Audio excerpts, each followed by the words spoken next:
হঠাৎ করেই কাতারের রাজধানী দোহায় হামলা চালিয়েছে ইসরায়েল। দোহার শান্ত আকাশ কেঁপে ওঠে বিস্ফোরণের আওয়াজে। ভয়ে চুপসে যায় সাধারণ বাসিন্দাদের মুখ।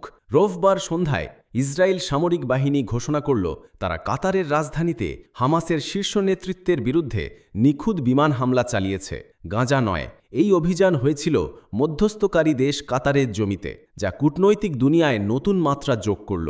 আইডিএফ ও শিমবেতের যৌথ বিবৃতিতে বলা হয়েছে, নির্দিষ্ট গোয়েন্দা তথ্যের ভিত্তিতে একাধিক বিশৃঙ্খল বিস্ফোরক লক্ষ্য করা হয়।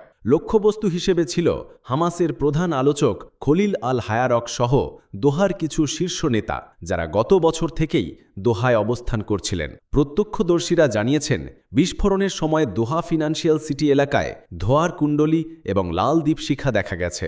কাতার এতদিন ভয়ে শান্তি আলোচনার তরিকায় কাজ করেছে। বন্দি বিনিময় থেকে যুদ্ধবিরতি, সবই দোহায় সমঝোতার মাধ্যমে। এই হামলা ওই ভারসাম্য ভেঙে দিতে পারে। কাতার সরকার এখনও আনুষ্ঠানিক প্রতিবাদ জানায়নি, তবে পশ্চিম ও মধ্যপ্রাচ্যের নিরাপত্তা জটিল হবে বলে বিশ্লেষকেরা আশঙ্কা করছেন।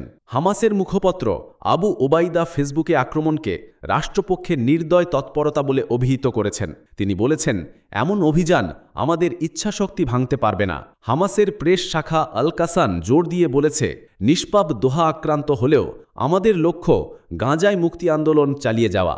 এই আক্রমণের পর যুদ্ধবিরোধী আলোচনা সংকুচিত হবে, কাতারের মধ্যস্থতা শক্তি ক্ষয় পাবে এবং পূর্ব ও উত্তর আফ্রিকার দেশগুলোর মধ্যে কূটনৈতিক লড়াই জটিলতর হবে বলে আশঙ্কা করছেন বিশ্লেষকেরা।